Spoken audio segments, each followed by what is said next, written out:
without congressional approval. Joining us from Capitol Hill is Anthony Adragna, who is a defense reporter for Punchbowl News. Anthony Adragna, what the Senate will vote first on advancing to this resolution. Why is that? It's a complicated procedural process here. We're about to kick off what is known as the vote-a-rama process, where senators could, in theory, offer unlimited amendments. What we've heard throughout this week is that there's not a ton of interest in doing that. People don't want to draw out this process. They've obviously got a minibus to consider on the floor as well. But we could kick off what could be an extended process in theory with this.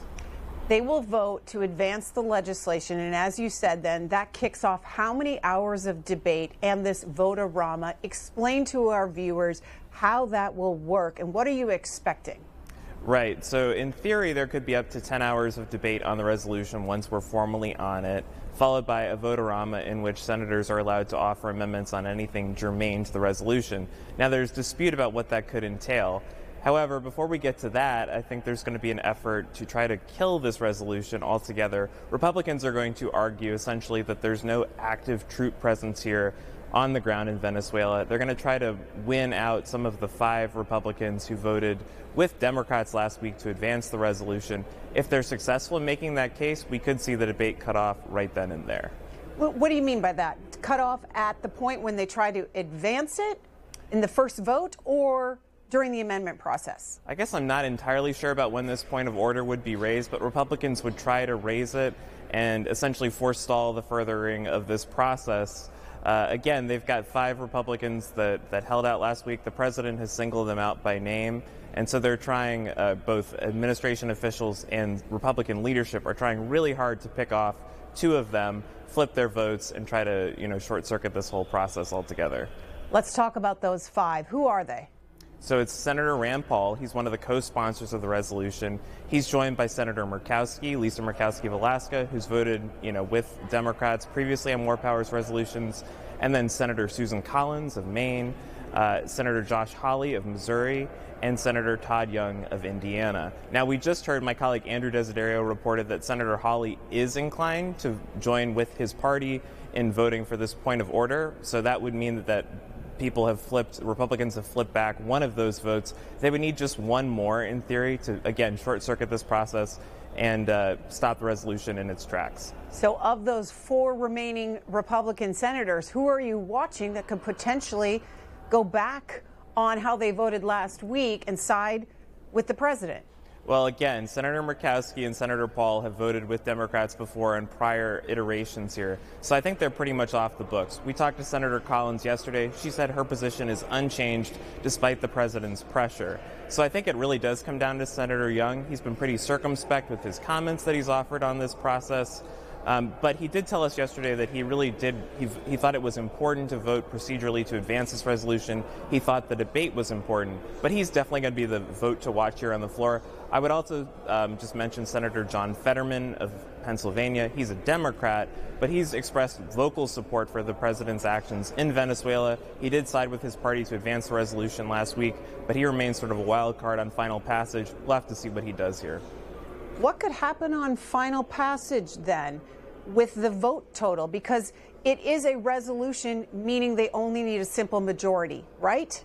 Right. So a 50-50 vote would fail. So again, if you take Senator Hawley back with the rest of his party, then you would just need one more vote for this thing to fail on the floor. So again, all eyes are going to fall on Fetterman and Young, I think in particular, with Senators Collins, Murkowski, and Paul also worth watching. What has Senator Hawley said about his decision to now being open to sticking with the administration's stance on Venezuela? He expressed the most concern with the idea of U.S. troops being present in Venezuela going forward in the future. There was a letter that Punchbowl News obtained this morning from Secretary of State Rubio, I guess writing in his capacity as the National Security Advisor. He has a lot of jobs right now. But again, sort of reiterating the position that there are no troops on the ground right now, and they're not expecting them to be there forward. That's an attempt to sort of allay some of these concerns of senators. Again, they're hoping to convince not just Senator Hawley, but hopefully an additional vote or 2. We'll see if they're successful, but that was a letter that just came out this morning ahead of the vote, and will be really important as Republicans decide, try to curtail these votes, these defections from going forward.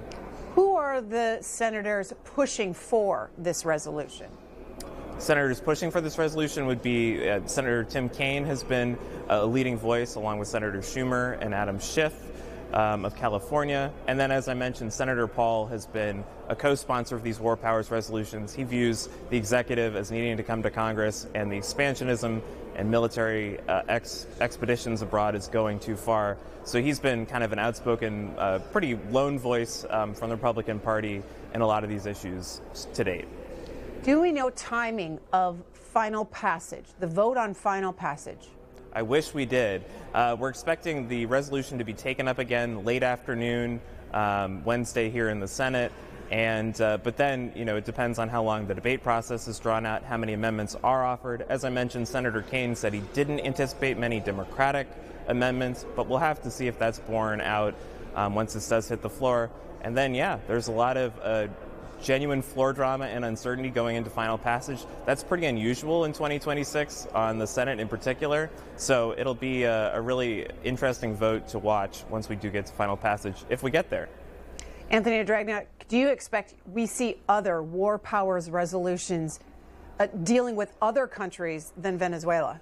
I do. Senator Kaine has indicated that depending on how the administration takes action against Iran, that would be a natural next target for a war powers resolution. There's also talk of offering one on Greenland, depending on what the administration opts to do there as well.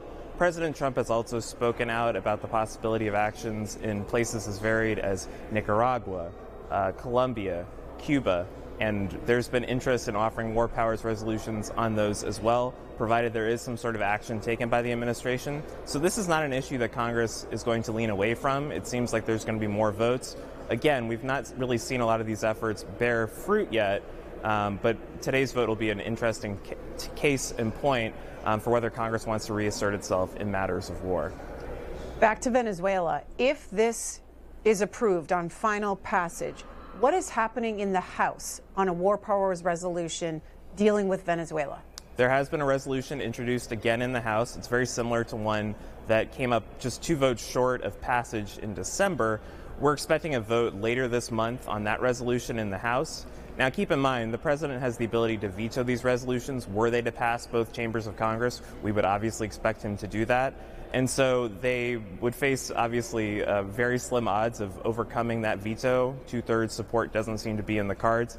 But this would be still a very important symbolic reclamation of power by Congress for saying we're going to stick up for our prerogative in declaring matters of war. And so that's why this vote is so carefully watched and why the administration is going so hard to try to flip these Republicans back to ensure it doesn't pass the Senate today. The Senate vote happening today in our gavel-to-gavel coverage on C-SPAN 2. Anthony Adragna, Punchbowl News Defense reporter, thank you for your time. Thanks for having me.